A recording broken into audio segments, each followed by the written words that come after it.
'Di ba yung sa Oo. big man, palaki ng Palaki ng katawan. Ngayon kasi kailangan mo na rin ng speed, ng quickness, eh. Oo. Iba na yung mga generation ngayon, dahil 'di ba parang ang lalayo na ng lalayo na tumira ng 3 points. Nung bata pa ako, napapanood ko si Verel, sabi ko, ito yung gusto kong gayahin. Oo, magugulat ka na lang 'pag ni-review. Saan camera nanggaling 'to? Yung gaganunin mo na lang, 'di ba? Sure ball sa basketball? Imposible yan. Pero sure ball sa kwentuhan, dito meron yan. Opinyon, intriga, kontrobersya, siguradong magkakainitan sa usapan. Walang personalan, kwentuhang sure ball lang. Kasama si Fo Belga and Francis Ochoa. Dito lang sa Sure Ball. Kwento ng players, kwento ng fans, at kwento ng basketball na hindi mo napapanood sa TV. Walang personalan, kwentong sure ball lang. Ako si Francis Ochoa. Kasama ko ang ating main host dito, si Fo Belga. Yan. Bakit ako? Hindi, joke lang. And syempre, hindi naman pwedeng kami lang ni Francis dito. Alam nga namang kami lang magkwentuhan dito. Syempre, meron tayong guest. Very special guest. Very skilled person. Oo. And marami nag-idolize nito na naglalaro pa sa PBA. Syempre. For sure. Diba? Bata pa lang ako, idol ko na yan. And yun nga, speaking of an idol, Yan. the skilled Cyrus Baguio. Yan. Guys. Sa Sure Ball. Ito sa Sure Ball. Welcome to Sure Ball, Sai. Salamat Yan. sa pag-invite. Ikaw pa. Ghost tayo dito. Alam natin yan. Ngayon, pag-usapan natin. Sige, kailangan natin pag-usapan dito. Syempre, yung basketball pumapasok na sa parang sinasabi natin modern era.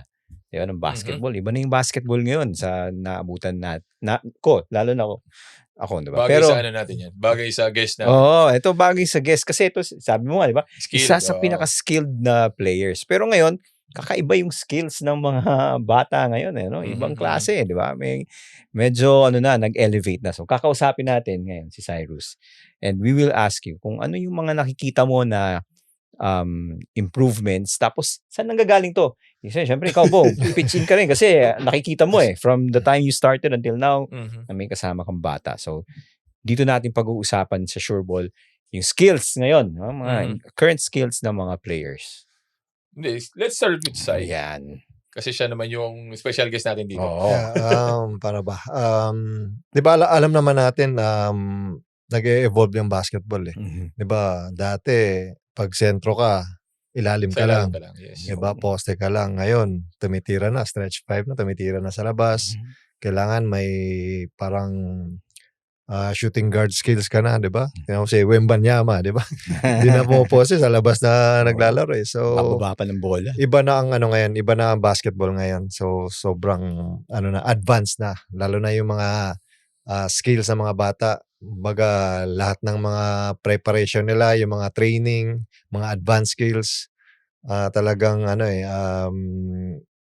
minsan nakukuha nila sa, di ba, sa YouTube. Marami ng pwedeng gawin, eh. Para ma-elevate mo yung laro mo.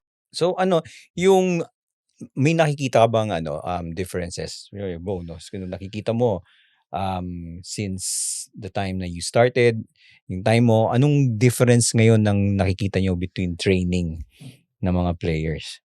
Hindi, kasi di ba before when I was with Cyrus, ang training before is sa team lang talaga.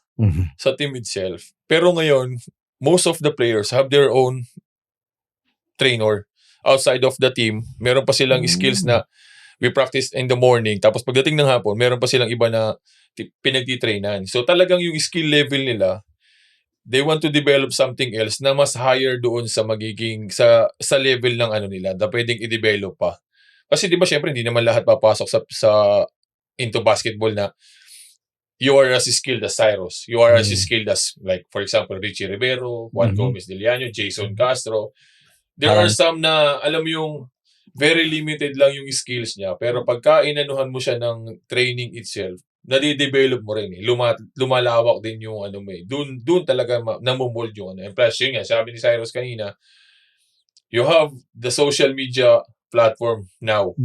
Ang daming mga how to. Oo, di ba? Ang daming mga nagpo-post na social media na ito yung pwede mong gawin kung kulang ka sa dribbling, kung kulang ka sa shooting, post-up, meron din naman. Mhm. Pero hindi na sila katulad before na sila Shaq, sila Dikembe, sila Patrick Ewing na talagang kumbaga balibagan sa loob Balibagan ng na lang, di di ba, ba? sa poste. Patigasan na lang. Ngayon, sobrang nag-involve na. Si Wembanyama, nag-court to court na pagka Raymond, dinidribble niya. Diretso Tsaka siya ng play. nag-i-invest na yung mga players yes, ngayon, di ba? Like si yes. LeBron James, merong sariling trainer, di ba? Kaya naglalast din yung career ng mga players ngayon. Kasi gumagastos na sila sa mga trainers nila. Kasi para sa akin, magandang investment din yun di ba? Para mag-last yung career mo. So, sa'yo, Sai, nung time mo, paano na-develop nung skill? Di ba, ang taas mo tumalon, ang dami mong sa ere, di ba? Pinanganak tong ganun Hindi ako naman, mahilig lang ako mga opya. Di ba? Puro NBA tayo dati, nanonood tayo. So, pag nakita ko lang, kokopyahin ko lang. Wala naman tayong, di ba, hindi pa uso dati yung mga trainer na yan. Baga, individual lang talaga. Kung mapanood ko, pwede kaya i-try ko to sa practice, sa game. So, ganun lang. Pero iba na ngayon, di ba? Different na ngayon. Kasi, Mm-hmm. Pag ganun, syempre nakita mo, you're living the transition kasi from the time na pumasok ka, tsaka iba na rin, nakikita mo di ba, yung transition ng basketball.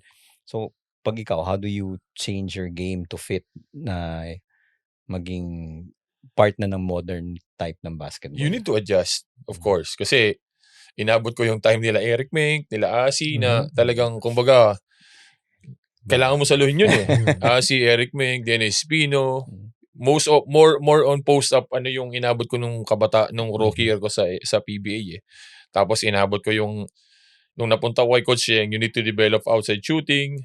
Actually, sa kanya, ako, kay Coach Sheng na pwede kang tumira sa labas Doon ako nagulat And then yun nga, from generation to generation, nag-i-evolve siya na kailangan ko magdala ng bola. Kailangan ko marunong kang pumasa. Kailangan marunong kang magbasa ng, kumbaga sa sitwasyon na kung nasaan ka, di ba? So, yun yung kailangan. Yun yung siguro yung naging advantage ko. Hindi ako ganun ka-skilled as anybody na sa liga na hindi ako athletic, hindi ako ganun yung skill na Pero siguro na ang naging ang naging advantage ko is yung dunong. Marunong ako magbasa ng laro, I know how to pass. Yun yung naging advantage. Nakikita mo yung yung game as yes, diba? Parang, yun siguro yung naging ko. Kaya rin siguro tumagal kasi na marunong ako mag-adjust, nakakapag-adjust kahit papaano. Yun. Pero ito, magandang tanong kayo magdebate nito kayo sa transition ng basketball, sino ang kinailangan mag-adjust ng mas matindi? Yung mga guards o yung mga bigs? Bigs. Talaga ba? Yes. Kasi yung fast-paced game, shooting, nasa arsenal na ng guards yan Before you enter basketball, if you're a guard, you need to develop shooting. You need to be fast. You need to be, you have the handle itself. Sa bigs, syempre, the usual bigs before, kailangan, sasabihin sa'yo ng coach mo, hindi, diyan ka sa loob, diyan ka lang, maglalaro ka diyan. So, the transition itself, kailangan sa bigs talaga. Mas mag-a-adjust yung bigs. Kaya nga sa All-Star, meron na tayong skills challenge diba? Separate yung mga bigs. Tinanggal nila yung slam dunk. Dati palakasan di ba? Yung sa big man, palaki ng katawan. Palaki ng katawan. Ngayon kasi, kailangan mo na rin ng speed ng quickness Kasi pagdating sa pick and roll, di ba, iwan ka. Kailangan mo rin mabantayan yung guards. Like, very seldom ka makakita ng kasing katawan ni Rudy Hatfield. Wala kang makikita ngayon. Di ba? Eric Mink, wala. Mas lean and a little bit. Alam mo yung shifty? Shifty. Yung ganong ng player ngayon. Before, ang buhatan dati, 300 pounds, 400 pounds. Ganun ang buhatan before Anong binibench press mo? Ay, hindi naman ako mahilig mag-weights. Hindi ka mag-weights. Si Enrico before, inabot ko pure food. Grabe mo. John Dan. Bro mo, John Dan. Di ba? Those are example na in the previous generations. Before, palakihan ng katawan kasi mapapalaban ka sa ilalim Ngayon, sino nilang ang malaki katawan? Di ba? Mas towards the lean. Mas sila dun sa speed. Tama ba yung sinasabi nila? Lahat ng pagbabago na to sa mga players is because bago din yung mga rules of the game. Or dahil naging saan naging sa tingin nyo, saan naging ano yung part ng basketball? Ba't kinailangan na mag-shift ng ganun? Bakit yung big man kailangan matutong mag-shoot bigla?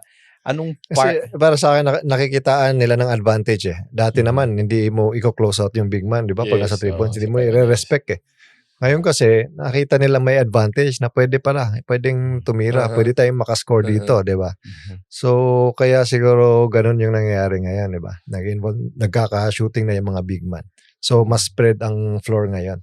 Like Kumpara sa sa'yo, dati. parang late into your career, dinevelop mo yung outside shot, no? Actually, yun ang sa sistema ni Coach Yeng. You need to have Because of the an outside system. shot. Oo. Actually, before I entered PBA, I was watching their team, Red Bull. And ang talagang pinanonood ko before, it was Mick Pinisi. Si Mick Pinisi. Kasi laki ni Mick eh. Oh, di ba? Like 6'9", 6'9", 6'8", 6'9" si Mick. That Na, was really- di ko nakita pumosi si Mick eh. Di ba? Usually si Mick, i-screen, pop-out. And Mick is kumbaga nagtagal si Mick sa liga, na ganun lang yung arsenal ni Mick. Hindi siya ganun ka flashy, ka shifty. He doesn't have any, kumbaga hindi siya ganun ka heavy dominant sa loob. But yung arsenal ni Mick sa labas, yun yung nagpa-stand out sa kanya to stay longer in the league. And he even played so many times in the national team kasi nga dahil sa shooting. Yes, di ba? Kasi kung si Mick, ganun kalaki si Mick, maraming 6'9" dito sa Pilipinas na mas better at the post. Di ba? Kaya lang nag-stand out si Mick is kaya niyang i-stretch yung floor. Mapapaluwag, mas mapapadali kay Asi to post up nung time nila sa national team, kila Danny Sigel. Kasi nga, si Mick, nakakatira sa labas. He is a threat. Pero kasi dati, di ba? I mean, like now, makikita mo, minsan, fast break, tumatakbo, legit na yung pull up eh, di ba? Umihinto sa tres. Bigla titira. Gawin mo kay Coach Arik yung dati, ano mangyayari sa'yo? Sisigawan ka, mumurahin ka. Di ba? Yun yung kumbaga evolution nung basketball. Pero kasi dahil, ewan ko, sinasabi nila dahil sa mga advanced stats, di ba? Doon na kukuha na mas efficient ang 3-pointer kaysa sa long two. Actually, Parang ganon, di ba? So, yes, parang actually. ginaganon nila. So, ngayon, nakikita niyo yung ganyan. Ikaw, yun, during your time, no yun, di ba? Pag fast break, diretso mo, di ba? Tuloy. Pero ngayon, parang normal na tignan eh, di ba? Dati, magagalit na yung coach, no? So, Siguro dahil siguro sila kila Curry, no? Yes. Kina Steph, Lillard, yes. Iba na yung mga generation ngayon dahil 'di ba parang ang lalayo na tumira ng 3 points. Dati, 'di ba pag fast break tira ka, wala na, upo ka na agad. 'Di ba? Ngayon, Buka, ngayon may lisensya na, lalo na sa PBA ngayon may 4 points, 'di ba? So, iba na yung ngayon, generation. Sa sa training nyo, when sa training ngayon ng gaano ka focused ang mga coaches in skill building? Nandun na, kasi dati may mga coaches na ayaw pag kailangan pang turuan ng mga players, diba? Kasi syempre as a pro, normally dapat you need to know what to do, diba? So, kung ano yung mo. Kaya sa akin naman, kasi halos all throughout my career, it's with coaching. Sa kanya kasi, ang sistema niya is you need to build your skills on your own. We have a certain time to build your skills, to build whatever lacking dun sa arsenal mo or whatever kulang dun sa mo, kulang kang conditioning, kulang kang dribbling, kulang kang shooting, you need to develop it. Kasi pagdating ng oras ng team practice, hindi na pwede. It's more on team na lang talaga. Oo, it's more on team function na lang talaga. So, yun nga. Kaya yung iba din sa amin, they have their own trainer na pag after ng practice, they go there, kung ano mga one dribble pull up, kung ano mga magagawa, Pinoy step or whatever it is. May mga ganong nila na outside of the team na ginagawa. Hindi na pwede sa amin. Yung Pinoy step, ngayon nauuso pero dati ginagawa niyo na yun di ba? Kaya ni Cyrus yun. Side step. Lately ko lang nalaman. Pero yun yung pero like sa'yo, di ba? Natural. Sabi nga ni Bo, pinanganak ka na yata, tumatalong ka na yata ng ganung kataas, di ba? Pero ano yung, when you went from UST to the pros, ano yung tinitignan mo na kailangan ko pa rin i-develop yung certain skill? Ano yung dinevelop mo na lumabas ng husto nung nag-PBA ka na? And paano mo ginawa yun? Dati kasi matagal ko na rin sinabi, 'di ba, na idol ko si Vergel Meneses. Parang just like Kobe, 'di ba? Idol niya si Jordan. Parang nung bata pa ako, napapanood ko si Vergel. Sabi ko, ito yung gusto kong gayahin na laro. So siguro nag-fit rin sa akin dahil syempre payat ako, mataas din yung talon ko. So na-develop na lang siya, kumbaga. Tapos, kailangan mabilis ako. Yun yung mga inaano ko eh. Yung mga din-develop ko sa sarili ko. Kailangan mabilis ako kasi guard ako. So, magagawa ko lang yon pag malakas yung legs ko, pag mabilis ako. So, yun. Pero dati hindi pa uso yung mga scientific type na training na... Oo, kasi nga wala namang wala namang. Kumbaga, before, you still rely on team practice. Wala naman yung mga individual coaches na pa before eh. Recently na lang naman sila na na maraming lumalabas on social media na si ganito nag-aano ng skill. Si ganito nag-aano ng skill. Yung mga ganun ba? Nagpo-post ng mga Yes, workout. di ba? Yung mga ganun ba? Wala naman before. Actually, yun nga, yung the evolution of everything is on social media talaga. Grabe yung effect, no? Yes, Discuss na grabe. kaya natin yan. So, dati, wala tayong pwedeng tignan mga how-to na yan. Wala. Sa dyaryo ka makakanood ng how-to, makakabasa ng how-to, di ba? Meron pa Dyaryo mga lang, yes. di ba? Jump Gumagano yung mga... yung leg pang- weights, leg yung weights. pampabigat. Yun lang Yung yung may basic buhangin. na Yung buhangin, di ba? Oo, Buhangin yung laman, di ba? sobrang basic before. Basic. Sobrang basic before. Kaya, kung ikaw before, you're skilled, swerte mo. Napakaswerte mo. Swerte. Parang ngayon, wala na yatang gumagamit ng ganun, ano? Yung Wala na. pampataas High-tech daw ng na talon. Puro yun. Totoo ba yun? puro weights High-tech na lang na ata. lahat eh. Mga weights na lang. So High-tech parang na lang. mas on yung tinetrain yung mga may tinatawag din ng mga fast twitch muscles. Yung mga ba? ganun. Focus na yung mga ganun. Grabe yung mga training na ganun. Pero for you, since mataas ka na talaga natural na yun, no? So, tingin mo ba if anong klaseng player kayo, Cyrus? Kung pinanganak kayo later, no? Anong tingin nyo? Anong naiba sa laro nyo? Baka hindi ako nagtagal sa PBA. Bakit naman? Hindi kasi nga, syempre, I started the usual type of big na sa loob talaga makikipagbakbakan. Alam mo yun, post defender ako. Around the perimeter lang ako maglalaro talaga. Diba? So, the good thing na, kumbaga, sa sistema ni coaching, I need to develop something else. Which is, kailangan magkaroon ako ng outside shooting. Yung mga ganong Tsaka passing. Yes. Malaki na improvement. Yung mga ganong klase ng Kung ako pinanganak ako, mga like 2000. 2000, wala. Baka sa ibang liga tayo.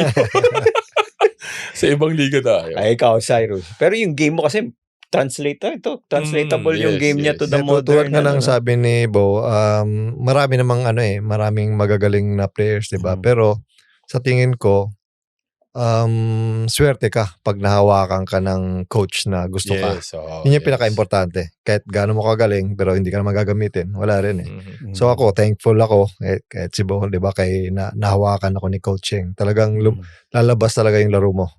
Kasi kahit sino.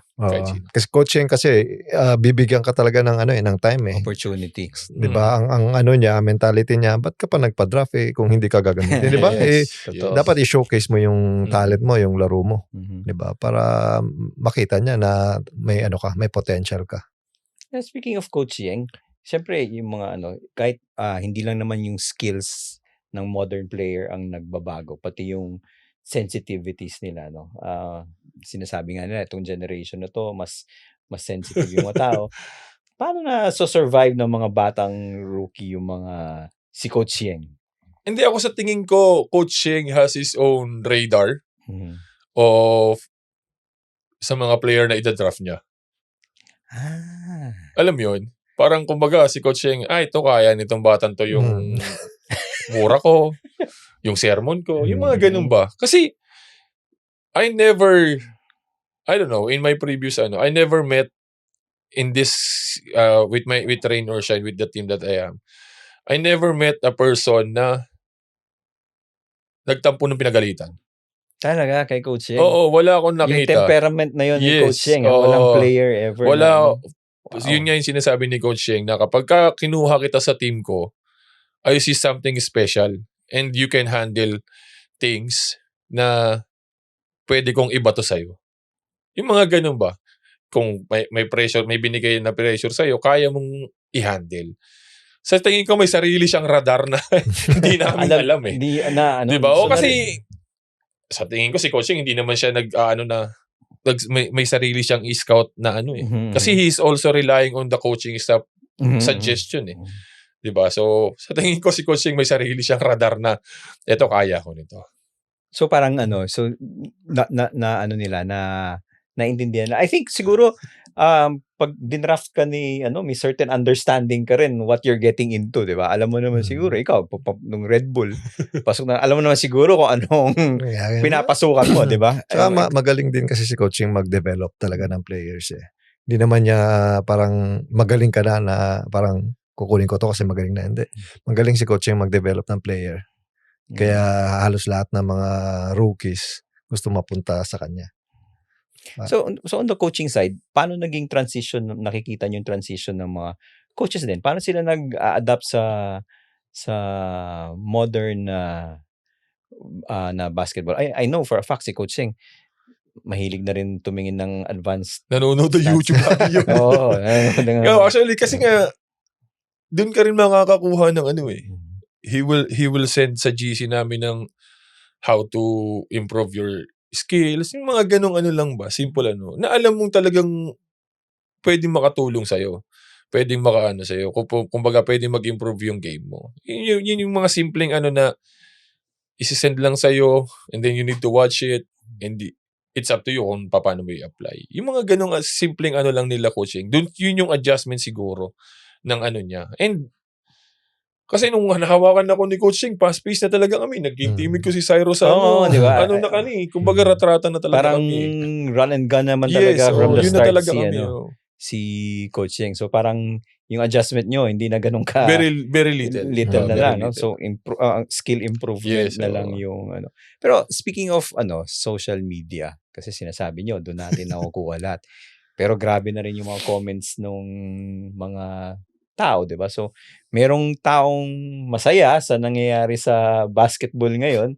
Meron ding naghahanap na hindi na as physical, gusto nila yung luma. Bakbakan, sa tingin nyo ba naging soft na talaga yung basketball ngayon? Si Sai ang makakasagot niya kasi inabot ito yung Tingin mo ba yung kasagsagan ng physicality Yung ngayon kasi ang hirap ngayon kasi dami ng camera daming social media na, di ba? Masikmuraan mo lang yung player. Viral ka na. Isa pa yun, tirahin ka na, trending ka na agad. So inabot ko rin yun na para sa akin naman, dami ring nagbabash pag, alam mo yan, pag magsalita ka. Hindi ko naman sinabi na pwede nilang gawin yun, di ba? May rason, pero hindi naman yung tipong walang ginagawa yung bata, di ba? Sasaktan. So tingin ko, malaking bagay din yun para sa para sa player na para maging tough ka paglaki mo, di ba? Kasi naman spoon-fed lahat, di ba? So ako naniniwala pa rin ako sa old school. Actually. Di kasi ang kaibahan din siguro ngayon is those reviews. Na alam mo yun, hindi naman ganun kasolid yung tama. Pag tinignan mo sa camera, na parang alam mo yung parang pinitik mo lang na gano'n na pag tinignan mo sa review parang sinikmura mo talaga, parang sinuntok mo talaga. Yung mga ganong klase. Nahuli ka na ba ng ganyan? Dami na. Diyos ko po. Pag binilang mo nga yung pain ko sa PB, baka kalahating milyon na $500,000 na, makakabili na ng isang motor. Ano yun So, mas tingin mo ba mas kumpleto? Paano ba natin masabi? Mas kumpleto ba ang skill set ng players ngayon dahil nag-i-improve sila technically or dahil sa training parang na-sacrifice ba yung tigas na nawala yung tigas ng mga players ngayon parang gano'n eh.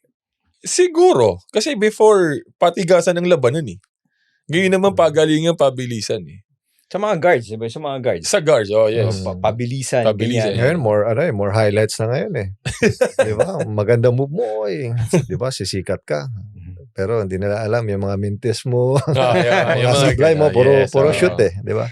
Kaya nga sinasabi nila yung pag kino-compare si Jordan saka si LeBron, lugi si LeBron kasi makikita ngayon napapanood mo rin siya mamintis, natatalo, di ba? Pero si Jordan tapos na yung niya, puro highlights na lang Yes. Hindi, pagka inabot mo yung time talaga ni Jordan, you will say, and you can compare, which is better, which is mas competitive, kung inabot mo. Pero kung dito ka sa era ni LeBron, syempre LeBron lang ang anuhin mo, di ba? Yan, tama. Diba? Pero kung inabot mo you were born in the 90s, 80s, you will see how good Jordan is. So, doon ka pwede yun ang mga dapat makipagdebate. Kasi inabot mo yung Jordan era, tsaka Kobe, tsaka LeBron. So speaking of, binring up mo yung competitiveness, no? Sa mga players ngayon, dati, ultra competitive, di ba? Sobrang competitive ng mga players to the point na, binibring up natin dati na Crispa, Toyota, na matalo lang sa lahat, wag lang sa Pero ngayon, nakukulong pa yung mga yun. Nakukulong pa, di ba? Pero ngayon, parang after the game, everyone's friends, ganyan. Sa tingin mo ba, bumaba yung level of competitiveness? Or ano tong nangyayari na different sa era na to? Hindi, sa akin, when it comes to the style of Coach Sheng's system, the competitiveness is always there. Like, ang sinasabi nga niya sa amin is, if you have a friend doon sa team na kalaban natin, forget about it first. If you were playing, kung magkalaban kayo. Kung after the game, matapos ang game, whoever wins, you wanna have dinner with that person, I don't care. I don't take it personally. Pero pagka magkalaban tayo, kaibigan kita, magbasagan tayo ng mukha. Parang ganun ang ni Coach Sheng. Ganun ang mindset inaanong mindset ni Coach Sheng sa amin. So, ganun rin yung Kasi, alam ko nung time, noong 90s, di ba? Lasal, saka UST. Lalo na yung Lasal UST champion. Huwag mo natin sali si Bodo. Lasal UST championship. Hindi mo makikita yung mga players na after the game. Actually, inabot ko yung before. Inabot ko yung sa NCAA na kapag kakalaban namin ng literal, walang kaibigan. Kahit na nagkasama na kami walang ganun. Diba? Lalo na Ateneo Lasal. Yung mga ganun. Hindi mo makikita ang... Tingin ko may epekto din yung yung mga fines. Diba? Kasi dati mura lang siguro or wala pang fine, diba? Yung time na quiz pa, mga luma. Ngayon kasi pag makasakit ka, 50,000. Mag-iisip ka na rin. Yun din. Diba? Mag-iisip ka na rin kung kontrolado mo yung emotion. Sasagutin ba ng team to o sagot ko to? Yun. Diba? Kasi kung sagot ng team ba, okay lang. Pero kung sasagutin ko to, masakit din yan sa player, diba? Ikaw ba na-fine ka na ng... Parang dati na-fine na din for, ako. For rough play? Ganyan? Parang... Foul? Physical. Talaga? Oo. Parang hindi ko huwag na ako itanong. Suki ito sa PBA. Suki ako. Sa PBA. Sawa na nga sa akin yung mga commissioner.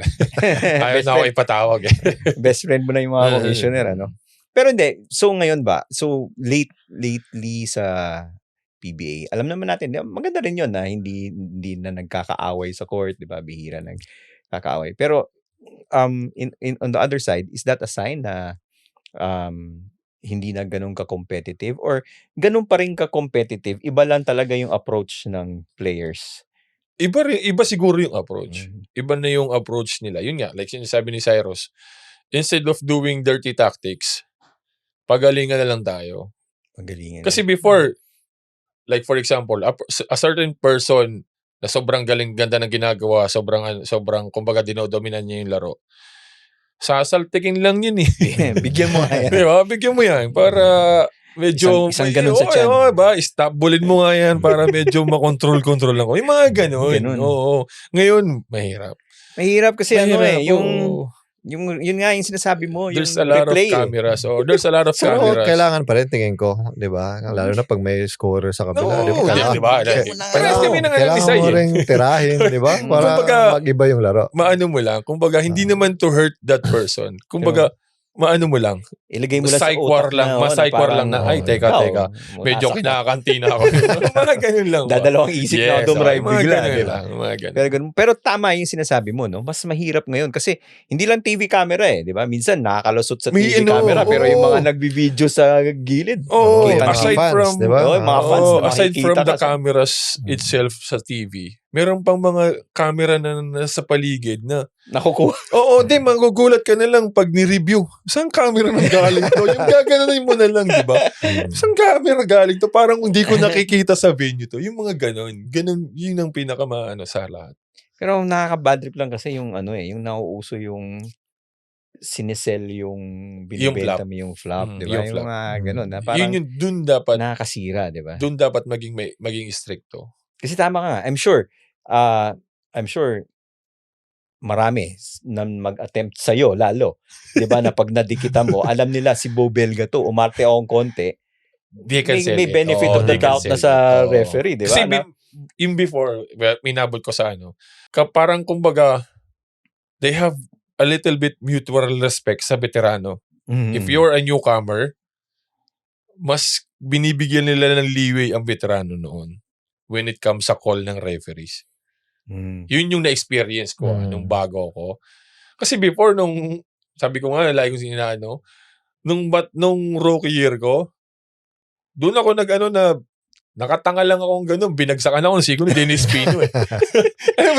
alam mo yung ganong na, kahit na magreklamo ka sa referee, veteranong gumawa sa'yo, parang wala kang karapatan. Wala kang karapatan. Yung mga ba? ganon. Pero like, ikaw, meron ka bang sino yung welcome to the PBA moment mo nung Wala. rookie ka? Yung tinira ko, wala naman. Parang wala akong maalala. So sobrang dami, wala na maalala. Hindi mo single out. Hindi, pero kasi ang tinatanong ko lang kasi, yung mga ganon, yung mga nagfa-flop, di ba? Mhm. So, disadvantage yung mga Yung mga physical maglaro. Yung physical Yes. maglaro. Ikaw, di ba? Pag na-brand ka na as an enforcer, Mhm. di ba? Or physical maglaro.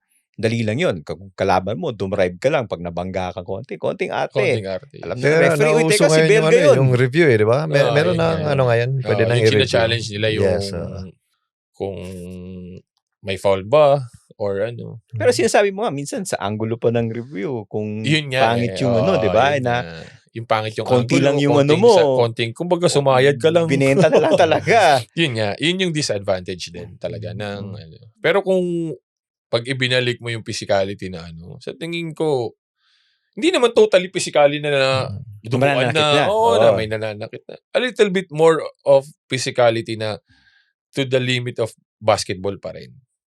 Sa tingin ko, mas tatangkilikin ng tao. Yeah. Talaga. Yes, tingin mo basta sa tangkilik. Mas Kilikin na tao. exciting yun. Mas exciting yun. Oo. Yung halimbawa, sa defense, so, from the time you come in, gaano nakalimitado yung pwede mong gawin defensively? Na Ay, hindi. Nung inabot ko, talagang iskrimahan sa loob. pwede ka pa Oo. armbar. Kaya, kalawitan pa sa loob. Talagang nagkakakabit-kabit yung mga braso-braso namin noon sa loob. Sa mga gwardiya ba, anong equivalent nun? Yung mga, ano yung pisikalan nyo sa perimeter? Kasi syempre iba yun, di ba? Anong nangyayaring pisikal? Wala naman minsan, parang wala namang kiskisa na nagaganap dati sa mga guards kasi kami, nasa labas kami. Sa labas. So more na lang yun, talaga, pag more dumrive on na lang big man talaga. talaga. Oh. Sa big men. So parang, Ang nagiging ng physical sa mga guards is pag yung drive sila, sasalubungin na ng big. Doon big. sila napipisikal. Doon sila na pero Doon when it comes dun sa nagdadalawang mga boxing out, doon sa pwestuhan sa ilalim, it's more on big's job talaga. hindi, halimbawa, pag nag-screen, Yun, isa Diba? rin yun. pag may nag-screen, pwedeng may... Marunong, kailangan di marunong ka. Kasi If you're kami, a guard, madalas marunong. kami iwas eh. Hindi naman kami nakikipag-banggaan. Kasi kailangan mo habulin eh. Mhm. So, kailangan mong bilisan. So, hindi kami masyadong yung sa mga bangga-banggaan. So kung yung tingin mo ba Ang Sureball ay hatid sa inyo ng Philippine Daily Inquirer, Inquirer Plus at Inquirer Sports. Mula breaking news hanggang sa sports coverage, siguraduhin mong informed ka. Sureball sa usapan, Sureball sa balita. Tingin nyo yung skill ngayon, yung skill level na yon, mas makakatulong ba tong i-improve na yung gustong panoorin ng tao? Or kung kayo ang pipiliin, high skill or mas physical na game, ano yung tingin nyo mas mabenta? Parang pareho. Pareho. Hindi, kasi pagka skilled, more on highlights eh. Maganda sa social media, no? Maganda i-share. Pagka social media ang hinahabol mo. But when it comes to the real basketball itself, kung Nanonood gusto kang mo live. Yes, pagka gusto mo ng competitive, gusto mo yung nagdababanggangan din talaga. Oo, kasi sa live, mahirap panoorin. Hindi mo ma-appreciate masyado yung Oo. nagkakape si Cyrus sa Yes. dahil mabilis di ba? Hindi, Mabilis hindi. yung pangyayari, di ba? Nakikita mo lang yun. At saka sa live kasi, doon mo slow mo. talaga makikita yung talagang Kanunan, literal. no? Kiskisan, Yes. doon. Iba yung sa TV eh. Iba yung banggaan doon, di ba? Mas Doon mo makikita yung lagapok. maririnig mo yung Oo. tamaan ng yung so ibang depende sa saan mo view. Syempre, Yes. pag sa social, maganda Yes. yung highlights dahil Oh, slow-mo di ba? Mm. Nakikita mo yung grace ng tao, di ba? Pero sa live, mahirap panoorin yun. Yung live, Hindi mo maganda makikita yun. yung Kasi nakatingin ka kay Cyrus. Titingin ka na naman doon kasi bisa nagkikiskisan. Oo. Titingin ka na naman dito kasi iba na naman. Yung mga ganong klase ng angulo na live mo lang mapapanood. So, pagka sa TV, you only see the one handling the ball. Hindi mo na nakikita yung nangyayari sa ano. Diba? Kasi syempre, doon nakafocus. ang titingnan mo yung tira niya, kung pasok or whatever. Hindi mo nakikita the whole floor. Unlike sa live, you'll watch Cyrus first. Tapos pag nakakita ka medyo nagkakainitan doon ka na naman mapopocus. Maraming angulo din.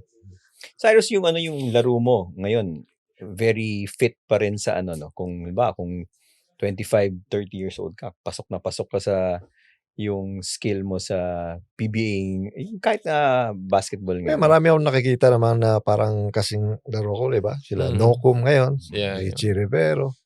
Yung mga Kung ganun. inaabot ni So, Cyrus yung time ngayon, kayang-kaya nito. hindi. Kaya niya. Oo, kayang-kaya nito. Pero yun ang gusto i-bring in conversation ngayon. Sa mga games, sa mga laro ngayon, dati kasi sabi mo, nakikita mo lang sa NBA, di ba? Ngayon, yung mga bata, nakikita actually sa PBA yun Yung mga matataas tumalon, di ba? Iba na. Tsaka malalaki yung mga bata ngayon. Ang tatangkad. 6'4", guardia, di ba? Oo. Dati 6'4", parang power forward ka na Oo, Yeah. mga sila Ronald Magtulis lang yung Oo. before eh. Di ba? Power Hindi, forward. Espino. Kasi ngayon, 6'4", Iba pwede na, ka na oo. mag-guardia, di ba? So ngayon, sa mga ganun, pag nanonood kayo, sino yung mga nakikita nyong talagang angat na yung skills, yung tikita mo na, ibang klase na maglaro to nung pag pinanood nyo sa TV, or ikaw, pag nakikita mo sa PBA, parang nagugulat ka na, ibang klase na to ibang level na to maglaro. Hindi, I would say Richie. Si Si Richie Rivero. Kasi yung skill ng batang yun, hindi siya ganun kabilis. Pero ganun siya yung alam mo yung sobrang talino niya na gumawa na madiskartehan niya yung sobrang hirap na tira. Oo. Yung ganun, yung mga ganung klase ng I would say Richie. Isa sa mga Talagang pinaka-skilled niya. Sa inyo, kasi sa inyo, yung USC advantage nyo, kayo ninyo, di ba, sa wings. Ibang klase kayo nun, di ba? So, pero ngayon, parang common na yun, Parang Dami ng mga gumagano, magagaling din na player Pero ngayon. sino nang pinaka-impressed ka sa mga skill level? Sa mga bata ngayon? Sa ngayon, nakikita ko sila RJ, Yun, Abarientos. pa yun. Galing din, potential. Pati yung Diliano. Diliano. Diliano. Ayan, yung mga yan. Si Diliano. Sobrang skilled na mga bata ngayon. Tapos, More on guards. ang guards more talaga than yung guards, level. Pero yes. pag sinasabi mo, ang kailangan talaga mag-adjust sa basketball ngayon, bigs, no? Yes. So yes.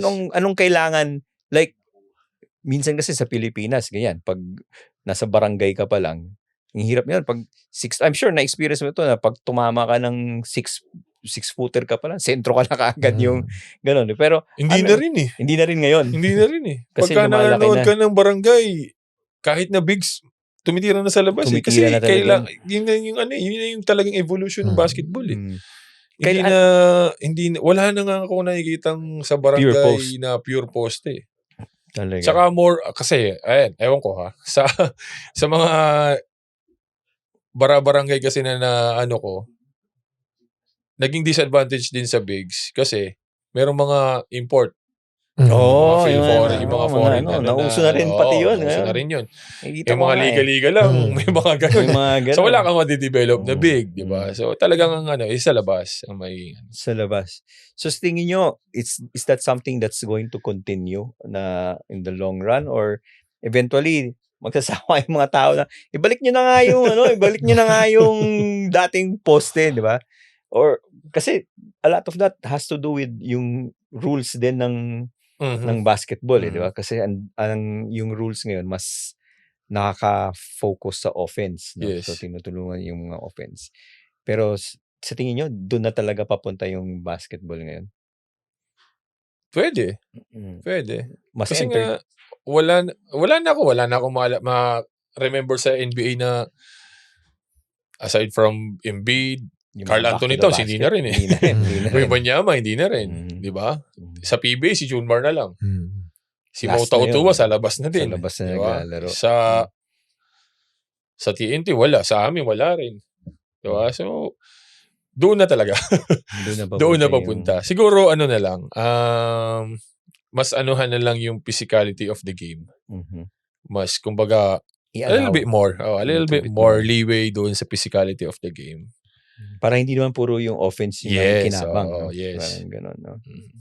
So, ikaw, Cyrus, ano tingin mo kailangan pang i-improve? Sabi nga, yung mga bigs ang kinailangan mag-adjust a lot, di ba?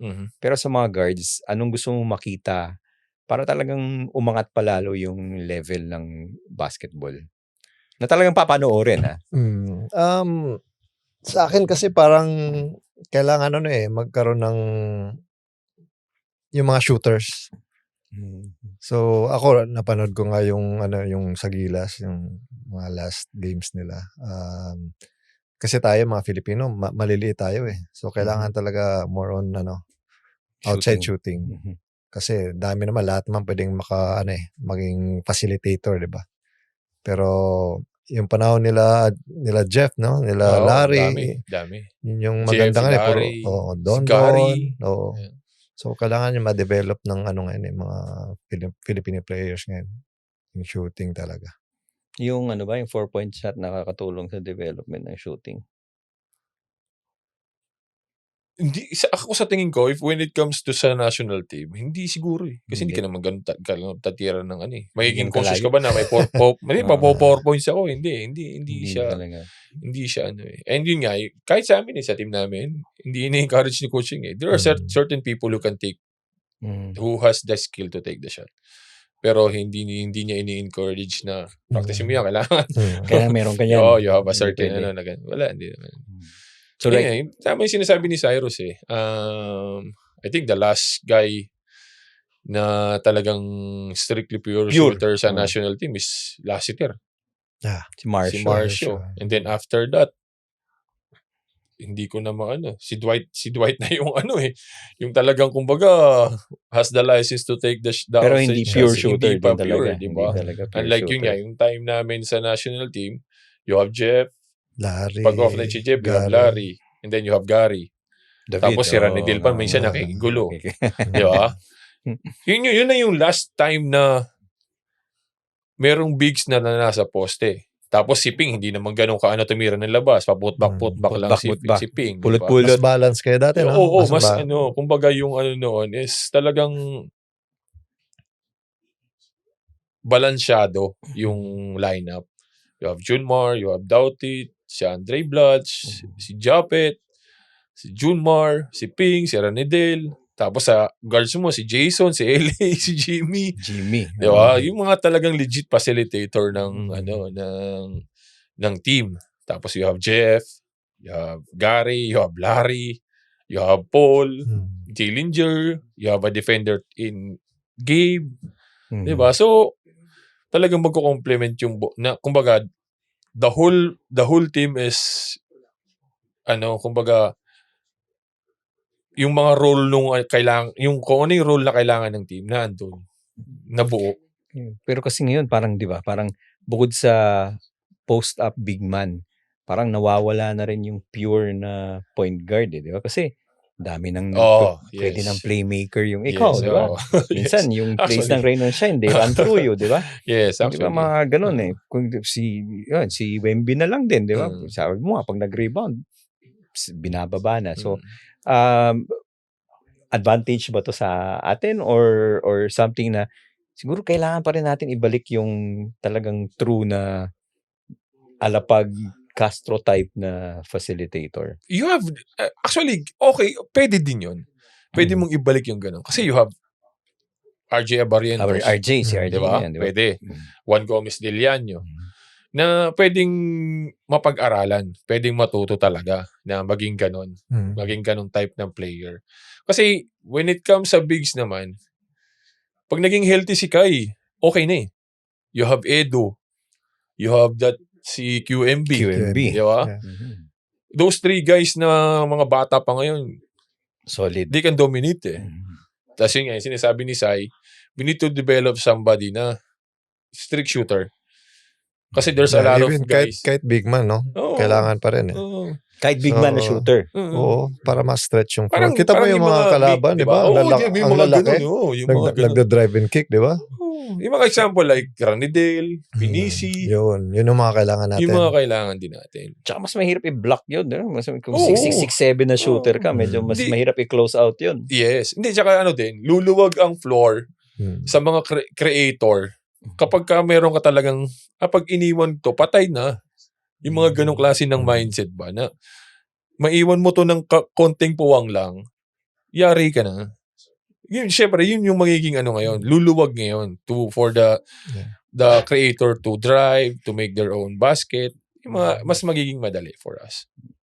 Tsaka kailangan nila kailangan nila ng time. Yes. Sa preparation. Yes. Hindi kasi ang nangyayari kasi ngayon, 'di ba, busy sa PBA, busy sa kanya-kanyang mga mother teams. Pag may laro na, binubuo lang na like 2 weeks. Yung kalaban, 'di ba, ilang months, ilang years magkasama, mag-training. Tayo kasi di pwede kasi soldado ka dito, may kontrata ka dito, 'di ba? So, yun yung disadvantage. Baka kaya siguro ganun yung pool ni Team Con. Hindi na niya binabago. Sige. Kasi nga yung familiarity din siya. Familiarity na rin. Kaya magtataka ka, bakit magdadagdag ng isa lang, dalawa. Hindi yung 24 parang ganun man. din naman kay Coach Shoot before. Yung lineup niya, tas dinagdag na lang hindi na nagbabago. Sa World Cup, dinagdag si Jared Dillinger, si Paul Lee, si Jay Washington. Konti na lang. Hindi na siya yung totally every time, revamp. Every time, 24 iba na naman. Ipili ka na naman ng iba. Ipili ka na naman. Ito magandang tanong. Gusto mo pagdebatehan nyo to. Talaga bang ang players ngayon mas skilled in terms of yung kayang gawin? Or mas available lang yung training methods? Mas maganda lang yung training methods sa kanila? Ibig sabihin, kung etong mga training methods na to available nung 80s and 90s. Mas magpapantay lang. Mas magpapantay lang siguro. Papantay. Oo. Kasi in the 80s, in the 90s, wala namang ganyan eh. Wala namang, kumbaga, yun nga, it's more on team practice lang in the 80s and 90s. So, hindi lang talaga sila... Hindi lang nabiyayaan. Hindi lang. Pero that's not mean na mas skilled naturally yung mga players ngayon, no? Kasi syempre. Kasi nobody can wala kang may compare kay kay Berel Meneses eh. kay Berel. Wala nang katulad si Nelson na Saitono. Di ba? So kung yung mga yan sana na biyayaan ng mga YouTube how to mas lalo na. Di ba? Mas lalo na. So yung skill set lang talaga. Produkto lang din ng time. Hindi lang talaga yun nga yung laging inaano ni coaching sa amin. Ang skills na-develop. 100% skills will be developed. Very seldomly na magkakaroon ka ng player na totally have that type of skill set ni Cyrus, have that type of skill set ni Richie, ni Berhel Meneses, ni Nelson Saitono. Very seldom ka makakita ng ganun. Hindi katulad kung yung skill set mo is ganito lang and you develop something out of your comfort zone, 'di ba? magandang kumbaga improvement for you. Pero sa tingin mo, may magsabi na, hindi, hanggang ganito lang. Pwede mo sabihin na, hindi, tingnan mo ako. Tingnan mo ako. Diba? Problema mo na yun. Nasa tao din. Nasa tao na lang din yun. Kung gusto niya mag-improve, no?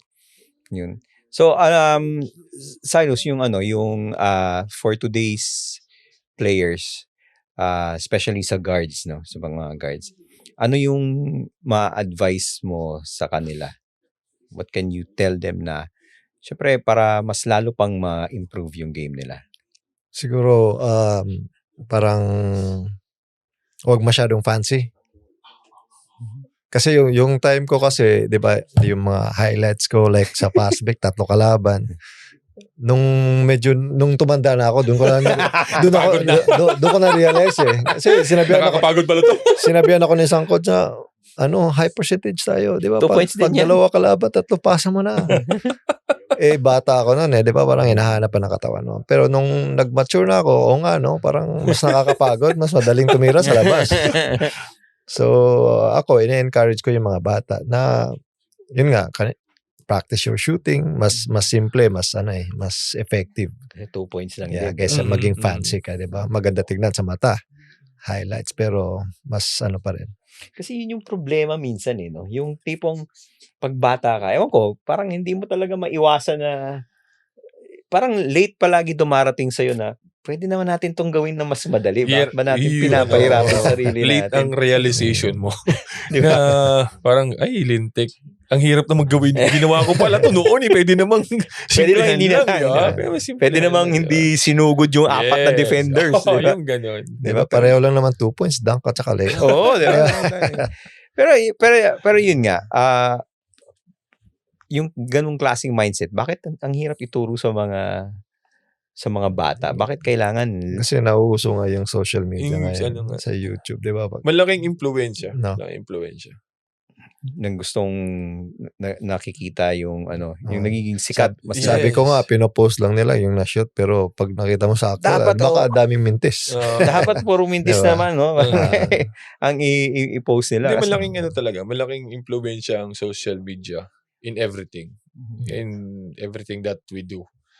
Especially sa basketball, sa everyday life natin.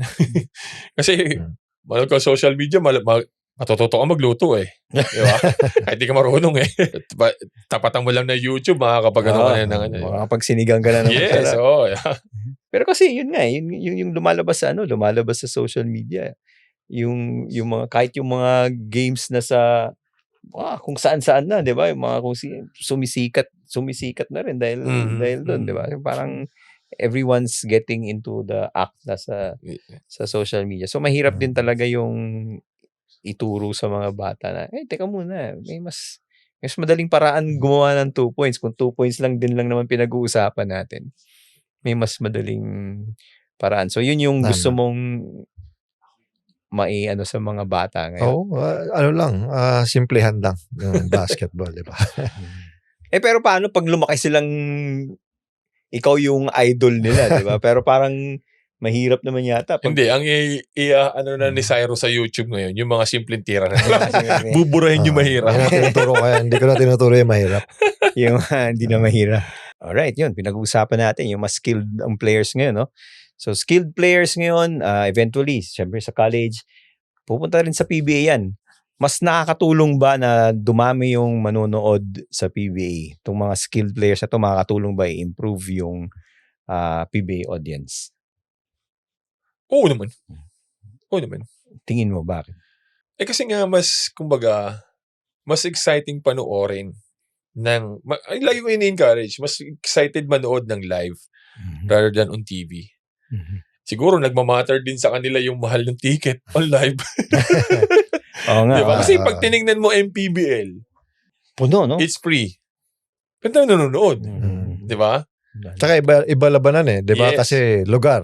Lugar ang pinaglalabanan. Kung taga-Pasig ako, syempre, diba? Susuportahan mo. Support ako yung diba? Pasig. Kasi home court din ang labanan. Parang yun din yung magiging na magkaroon ng sariling yung sariling arena yung PBA PBA. to play in. Kasi nga, Tama. yun lang ang pupuntahan ng tao. Isa lang. Oo, iisa lang. Hindi yung sana venue ngayon. Dito tayo sa Montalban. Bukas doon tayo sa Inaris Antipolo naman. Yung mga ganun ba? If you have a certain like yan, MPBL, they played in Bulacan, they played in Valenzuela, played in Pasig. Pag tinignan mo, talagang full pack. Kasi nga, yun nga, aside from libre, accessible sa mga, so siyempre, susuportahan mo yung hometown. Hometown. Diba? Yung mga hometown. Mhm. Pero yung mga ganun, so pagdating natin sa mga yung mga itong tinatawag natin yung mga skilled players, yung mga highlights, tingin nyo maganda to para sa liga, i-improve ba nila yung audience natin, ganyan, o mas magdadala ba to ng mga fans sa Syro? Tingin ko, importante rin yun na mas maraming exciting players, di ba? Kasi minsan yun din ang hinahanap ng mga tao eh. Kahit sa NBA, di ba? Di ba? Na parang may bagong players na kaya gumawa nito. So, dagdag din yun sa manonood. Nanonood. Yun. Mas maraming pogi. Pwede. Dati pa naman, hindi naman nawawala ng pogi ang Pag dinagdagan mo yung pogi sa team mo, talagang pupuntahan yan. And yun nga. And marami tayo pag-usapan dapat eh. Kaya lang, dami pa. Kaya lang talaga. kinakanta tayo ng director natin eh. Kapos sa oras. Ganun talaga yung oras And natin. yun nga, Hindi mo, sa susunod. Marami pang susunod para kay Cyrus. Marami ibang topic naman, di ba? Thank you pala, Sir Francis. I just wanna say thank you to Cyrus Baguio for being our guest today. Di ba? Thank you, guys. Masaya ang kwentuhan. Maraming salamat, Cyrus. And again, Francis Ochoa, Bo Belga, Cyrus Baguio. For more of kwentong basketball at kwentong mga fans at kwentong mga players na hindi nyo napapanood sa TV, keep it here at Sureball Podcast. See you next time. At yan ang isang Sureball na kwentuhan. Dito sa Sureball, walang nilalagpasan. Opinyon, intriga at kontrobersya, lahat pinag-uusapan. Kaya kung gusto mo na usapang walang preno, balikan mo lang ang Sureball with Bo Belga and Francis Ochoa. At para sa mga balitang Sureball din, mapa-breaking news sa sports coverage, bisitahin ang Philippine Daily Inquirer, Inquirer Plus at Inquirer Sports. Sureball sa usapan, Sureball sa balita.